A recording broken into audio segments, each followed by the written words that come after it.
Welcome to the Money and Wealth Show. Brought to you this week by AmericanManganeseInc.com. Here's your host, Alex Sakumas. A big picture macroeconomist, a precious metals aficionado, and the founder of The Silver Investor and the Morgan Report. David Morgan, welcome. Thank you, Alex. Great to be with you. Great to have you here. So silver has been as high as $50, close to 50 anyway. The gold run seems to be looking to ramp up to the next plateau. Is this hedging or by international interests, or will this be sustained interest in precious metals? What's happening here? Well, I'm going to give you a two-part answer. I mean, a very short-term basis. Sure, there's a lot of momentum players. You've got gold, as we're doing the interview, around 1,600, and silver's around 40. So you've got a ratio of about roughly 40 to 1. And silver, as you said, has been up to 50. It's backed off as low as 33, and it's back up to 40. So on a short-term basis, these hedge funds move in and out of these markets. And since silver is such a small market, it can move the market around a great deal. The big trade that took place really from August of last year up to the $50 level or so was actually a spread trade, and that was where you were long silver, short gold. And all that means is you expect silver to outperform gold, which is exactly what it did. What's been going on since silver hit about the $50 level was the opposite trade took place, where you were long gold and short silver, and all that means is you expect gold to outperform silver. I think we're reaching an end of that right now. What I do believe is that you're going to see more momentum for gold and silver short term, and then it's going to peter out for a short time this summer. The reason I say that is, one, it's historically done that. The seasonality on gold and silver is very, very accurate. It's not 100% of the time. It's a probability. The probability is very high, about 85%. So once this budget crisis, this Eurozone problem gets papered over, not solved, but papered over, and some of the financial markets start to relax a bit, I do expect the metals to come off somewhat. But longer term, you asked me the question, what's longer term? And the facts are simple. Until there's a real solution, there's going to be more and more upward pressure to the precious metals. It's no doubt about it.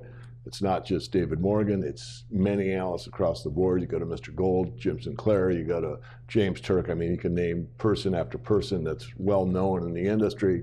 And we all know a simple fact: fiat money never survives long term. And as long as they keep printing it, it dilutes the supply, and you're going to see more and more pressure on the metals.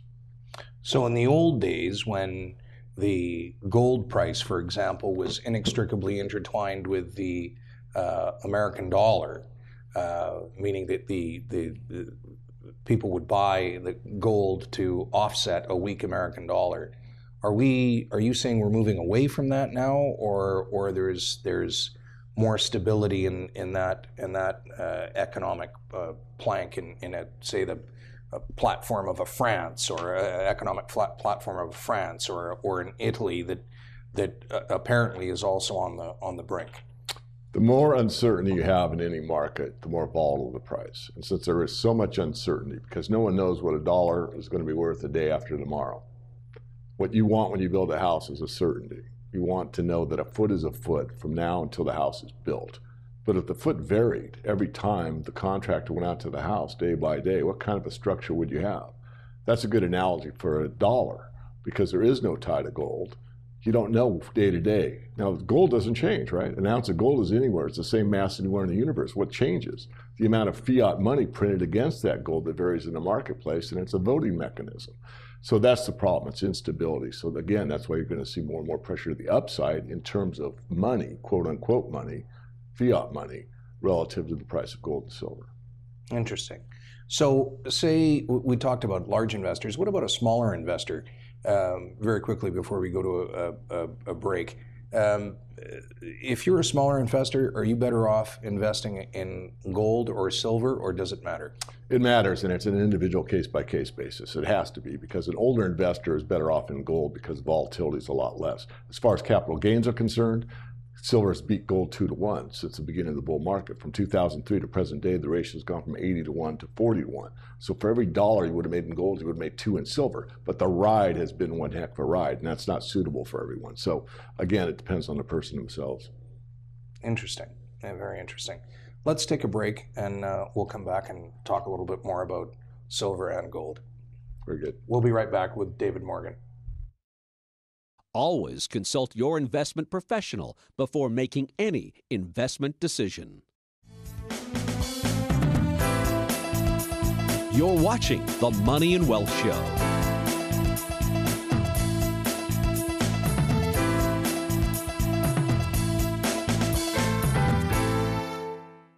American Manganese Inc. has a manganese deposit in Arizona. Indicated 6.7 billion pounds.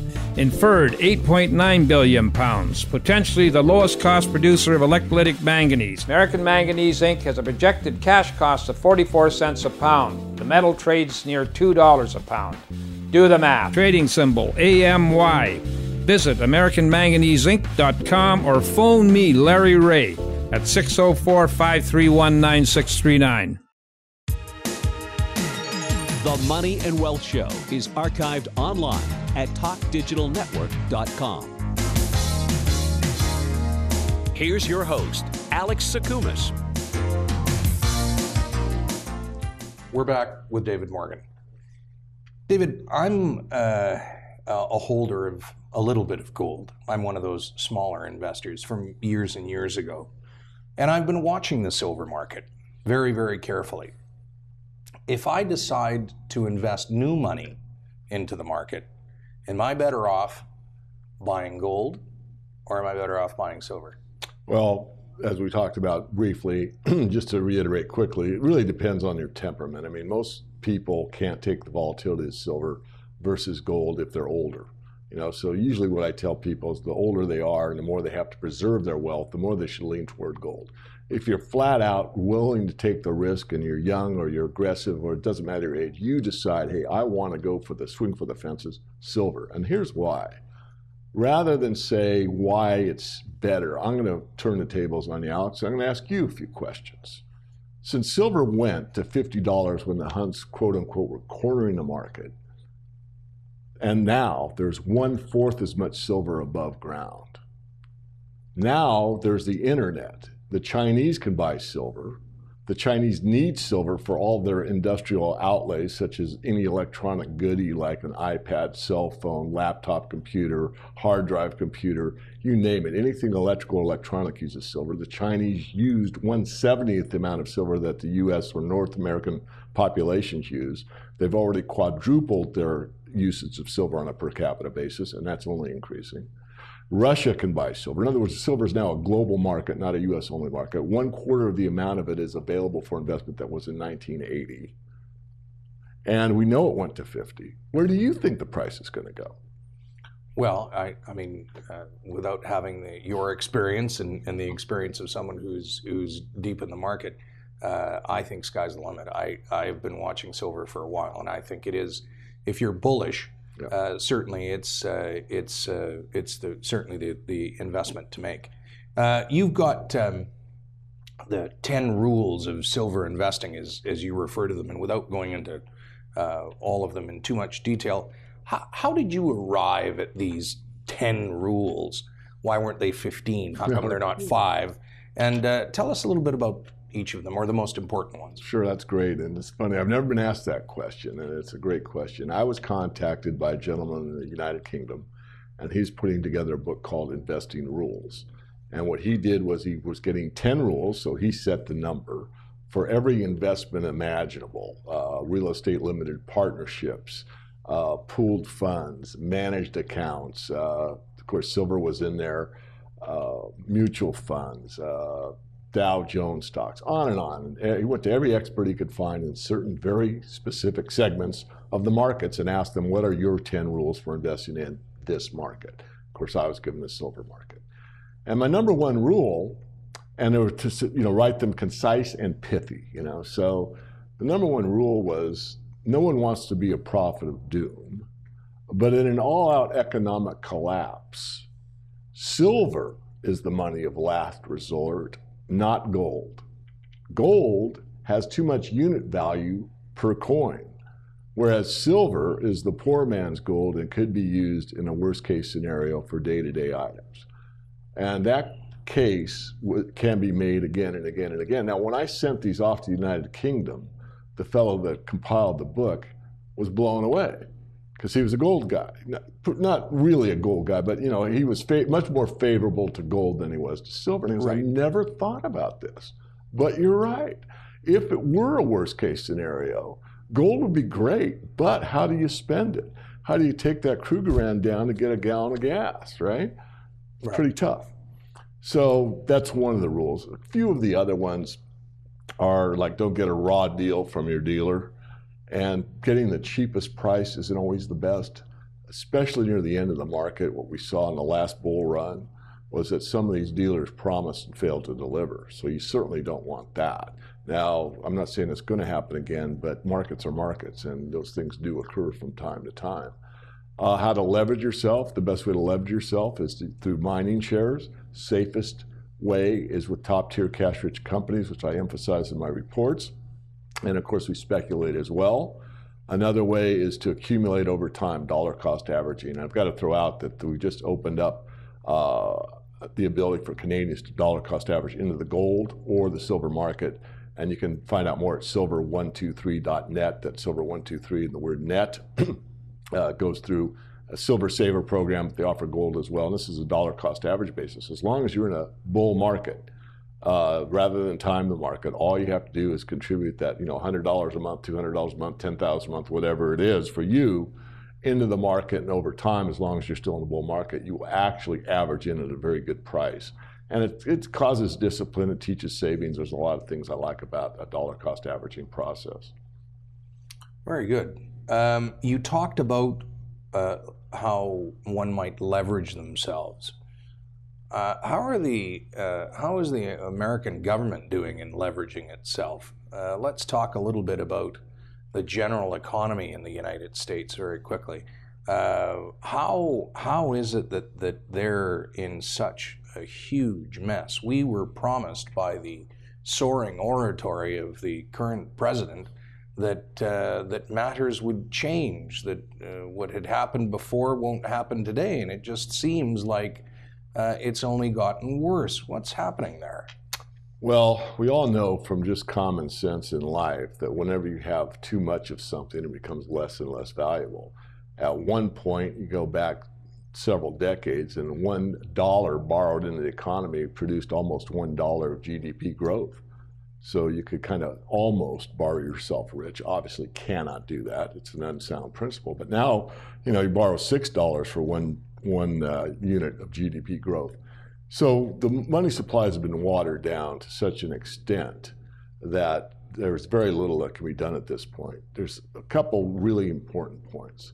One is, where did this start? And it basically started before the gold standard was cut off internationally, August 15, 1971, by President Nixon.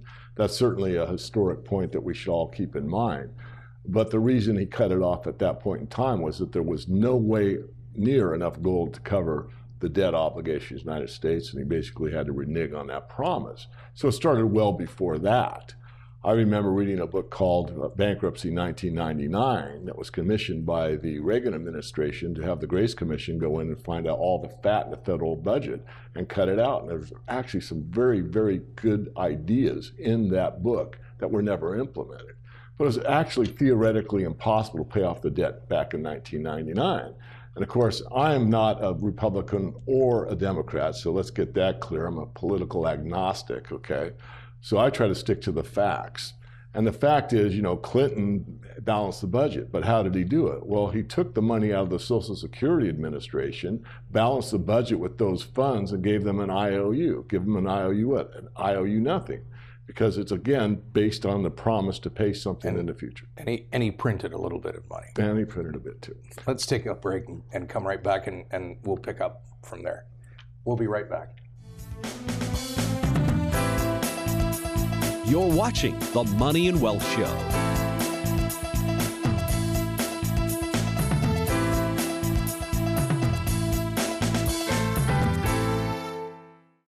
Molycorp Gold Corp has substantial assets. Magnesium deposit, inferred 52 billion pounds. Molybdenum deposit, indicated 1.9 million tons.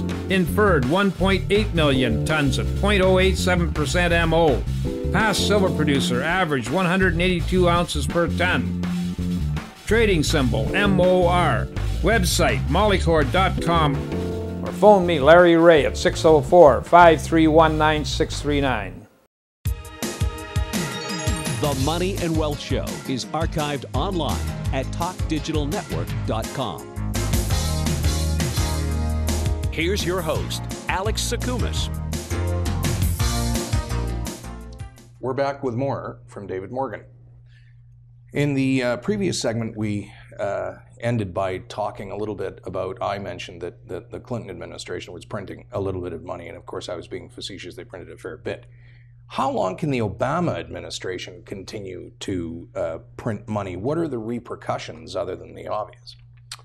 Well, let's state the obvious. I mean, I wrote back in early 2000s that I was very concerned, and certainly many others as well, that every fiat currency has failed in the history of mankind. I mean, China was the first one to start paper money. When Marco Polo went over there, the thing that enamored him the most was the fact that people would actually take a piece of paper as means of final payment. And of course, he brought that to Europe. China has tried it 8 times. It's 8 for 8. It's failed 8 for 8. What worried me this time was that in other eras, such as the 1923 Weimar Republic, not that everyone left, but you had the ability to escape through investing in gold or investing in another currency or leaving the area entirely or that type of thing. So you could have prevented some pain to your family on a case-by-case basis. But in this case, since the United States dollar is the reserve currency of the world, everybody's tied to the dollar. So one of the arguments I get all the time is that, well, I have, Australian dollars or Canadian dollars, or I'm in the euro, or, whatever, and therefore, aren't I okay? No, you're not. Because it's not a function of what the capabilities or the natural resources of a particular country are. It's a function of who's printing the fastest. And yet they're all tied to the dollar. To think that the yen is doing better than the dollar is really ridiculous if you think it through, because the yen's assets are about 70% backed by the dollar. Now, I'm not saying that currencies don't fluctuate against each other. I want to be clear, they do. But in the final analysis, all currencies are losing against gold. And that's the barometer that we all want to look at, because gold is stable. It's known as money, it's referred to as money, and it's held as a preservation of wealth, and that's what it does. Again, as we said earlier in the earlier segments, gold doesn't change. And that's one of the things that's so beautiful about it. It's a constant. In fact, there's a book called The Golden Constant, written by Professor Roy S. Jastrom, that talks about that. He looked at commodity prices through centuries and found out that gold is your best way to maintain wealth throughout any kind of inflation or deflationary scenario. Okay, so let's go back just a second to the U.S. economy. The U.S. has until August the 2nd to come up with a plan to raise their debt ceiling. Between the Obama administration and the Republicans led by Majority Leader Boehner, there doesn't seem to be too much common ground. You're a successful investor with many years in the market. If you were running the American economy, what would you do to avoid what Ben Bernanke quite astutely refers to as a calamitous result? Unless, if they don't come up with a compromise, what would you do? Well, I think the calamitous result has already resulted, and not too many people really see it. It goes back to August 2007 when Humpty Dumpty did fall off the wall. And ever since that point in time until this president interview that we're doing, there's no way to put that Humpty Dumpty back together again. So if I were running the show, first thing I would do is admit the problem. What we're really arguing about at this August 2nd date is rearranging deck chairs on the Titanic. The ship's going down whether you raise the debt ceiling or not. It's already sinking. In fact, the bow of the ship is underwater right now. It's just that not too many people are really seeing it. But if you look hard, it's right there in front of you. Second thing I would do is I would take back the fictitious derivatives that are the root cause of this problem, and I go back to a Glass-Steagall standard, where you have two separate banking facilities. You have one for investment banks and you have one for commercial banks. If you got a bank that loans for farmers to grow food and to build infrastructure and housing and warehouses and industrial parks and that type of thing, those are all sound debts. You get real physical economy out of those debts. Well, if it's a Tuesday and it's raining and a black cat walks across the street and therefore you owe me more money on these derivatives that are just so exotic that they have to get the wants in there to figure out what they even mean, those debts are absolved. Look, an investment bank is an investment bank for a reason. High risk, high return. The capitalism, real capitalism that no one ever talks about anymore, it's the right to succeed, and it's also the right to fail. Now, I don't know what would have happened if every investment bank out there that was too big to fail failed. I don't know. So I don't want to be so arrogant as to pretend I have an idea that it would be okay. But we don't know that it wouldn't have been okay. We just don't know because they were too big to fail and the banks were bailed out on the backs of the people, which is something that no one ever talks about. People think, well, the government has money. No, the government has zero. They have to either borrow the money, print the money, or steal the money. They don't have any.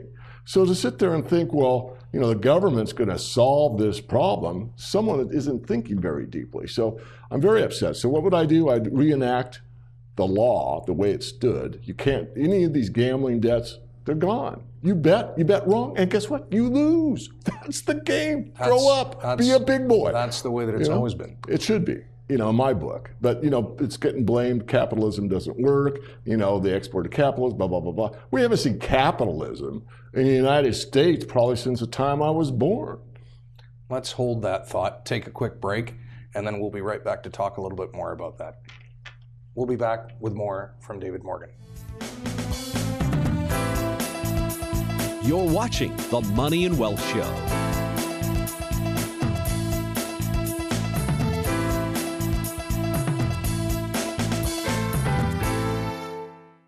American Manganese, Inc. has a manganese deposit in Arizona. Indicated 6.7 billion pounds. Inferred 8.9 billion pounds. Potentially the lowest cost producer of electrolytic manganese. American Manganese, Inc. has a projected cash cost of 44 cents a pound. The metal trades near $2 a pound. Do the math. Trading symbol AMY. Visit AmericanManganeseInc.com or phone me, Larry Ray, at 604-531-9639. The Money and Wealth Show is archived online at TalkDigitalNetwork.com. Here's your host, Alex Sakumas. We're back for our final segment with David Morgan. Very, very quickly, the American economy in a double-dip recession, yes or no? Yes. Why? Well, we never really came out of it. I mean, some corporations are seeing a lot of cash. They don't want to redeploy it. And there's been a lot of credit added to the system, but there hasn't been much demand for that credit. The old pushing on the string, it's available. People that are underwater that want to borrow it are uncreditworthy. Corporate entities that have the ability to borrow don't because they don't know where to deploy it, where it's useful. Very good. And people can find you where? Morganreport.com? TheMorganReport.com. You'll come back and see us? I will indeed. Promise? I promise. It was a privilege. Many thanks to David Morgan, and thank you very much to the Sutton Place Hotel. Join me next week when my special guest will be Rafe Mayer. Until then, be well. The Money and Wealth Show has been brought to you by AmericanManganeseInc.com.